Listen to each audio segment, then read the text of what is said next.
നല്ല ടേസ്റ്റി ആയിട്ടുള്ള അതുപോലെ തന്നെ നല്ല ഹെൽത്തി ആയിട്ടുള്ള ഒരു പലഹാരത്തിൻ്റെ റെസിപ്പിയാണ് ഇന്ന് ഞാനിവിടെ കാണിക്കുന്നത്.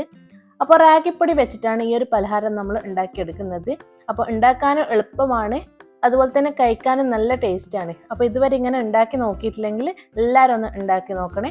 അപ്പോൾ ഈ ഒരു പലഹാരം എങ്ങനെ ഉണ്ടാക്കുന്നത് നമുക്ക് നോക്കാം. അപ്പോൾ അതിനു വേണ്ടി ഞാനിപ്പോൾ ഇവിടെ ഒരു മിക്സിയുടെ ജാർ എടുത്തിട്ടുണ്ട്. അതിലേക്ക് 1 കപ്പ് റാഗിപ്പൊടിയാണ് ചേർത്ത് കൊടുക്കുന്നത്.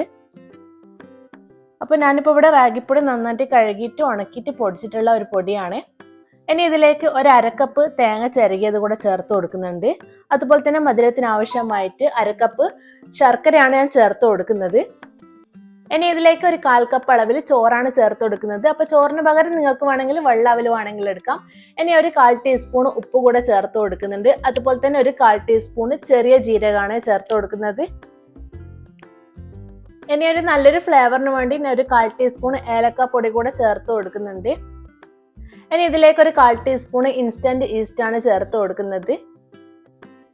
ഇനി ഇതിലേക്ക് 1 ടീസ്പൂൺ പഞ്ചസാര കൂടെ ചേർത്ത് കൊടുക്കാം. ഇനി ഇതിലേക്ക് 1 കപ്പ് വെള്ളമാണ് ആവശ്യമായിട്ടുള്ളത്. അപ്പോൾ ഇത് ഞാനിപ്പോൾ ഇവിടെ മുഴുവനായിട്ട് ഒഴിച്ചു കൊടുക്കുന്നില്ല, കുറച്ചായിട്ട് ഒഴിച്ചു കൊടുക്കാം. എന്നിട്ട് ഇത് ഫൈനായിട്ട് നന്നായിട്ടൊന്ന് അരച്ചെടുത്തിട്ട് വരാം. ഇപ്പം ഇത് അരച്ചെടുത്തിട്ടുള്ള ആ ഒരു ബാറ്റർ ഞാനിപ്പോൾ ഇവിടെ ബൗളിലേക്ക് ഒഴിച്ചു കൊടുക്കുന്നുണ്ട്. ഇനി ഒരു മിക്സിയുടെ ജാറിലേക്ക് ബാക്കിയുള്ള ഒരു വെള്ളം, ഏകദേശം ഒരു 2 ടേബിൾ സ്പൂൺ വെള്ളം വരെ ബാക്കി ഉണ്ടാവും, അത് അതിലേക്ക് ഒഴിച്ചിട്ട് ആ ഒരു മിക്സി കഴുകിയിട്ട് ഇതിലേക്ക് ഒഴിച്ചു കൊടുക്കാം. അപ്പോൾ ടോട്ടൽ 1 കപ്പ് വെള്ളം തന്നെയാണ് എനിക്കിപ്പോൾ ഇവിടെ ആവശ്യമായിട്ട് വന്നിട്ടുള്ളത്. ഇനി ഇത് നന്നായിട്ടൊന്ന് മിക്സ് ആക്കി എടുക്കാം. അപ്പോൾ ഒരു തവി വെച്ചിട്ട് ഞാനിപ്പോൾ ഇവിടെ നന്നായിട്ട് മിക്സ് ആക്കി എടുത്തിട്ടുണ്ട്. അപ്പോൾ ഒരുപാട് അങ്ങ് ലൂസായി പോകണ്ട. അപ്പോൾ ഇതാണ് ഇതിൻ്റെ കൺസിസ്റ്റൻസി. അപ്പോൾ ഇത് നമുക്ക് റെസ്റ്റ് ചെയ്യാൻ വേണ്ടിയിട്ട് വെക്കാം. അപ്പോൾ ഇത് ഈ മാവ് നന്നായിട്ട് പൊങ്ങി വരണം. അപ്പോൾ അതിന് വേണ്ടിയിട്ട് ഞാനിപ്പോൾ ഇവിടെ ഏകദേശം ഒരു 2-3 മണിക്കൂർ റെസ്റ്റ് ചെയ്യാൻ വേണ്ടിയിട്ട് വെച്ചിട്ടുണ്ട്. അപ്പോൾ നല്ല ചൂടുള്ള സ്ഥലമാണെങ്കിൽ 2 മണിക്കൂർ കൊണ്ട് തന്നെ നന്നായിട്ട് പൊങ്ങി വരും.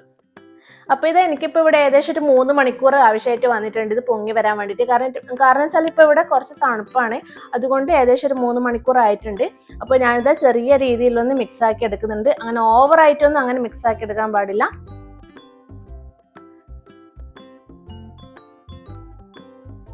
അപ്പോൾ നമ്മൾ ഈ ഒരു പലഹാരം തയ്യാറാക്കി എടുക്കുന്നത് ആവിയിൽ വേവിച്ചിട്ടാണ്. അപ്പോൾ ഞാനിപ്പോൾ ഇവിടെ ഒരു കേക്കിൻ്റെ ടിൻ എടുത്തിട്ടുണ്ട്. അതിലേക്ക് കുറച്ച് ഗീ ഒന്ന് ബ്രഷ് ചെയ്ത് കൊടുത്തിട്ടുണ്ട്.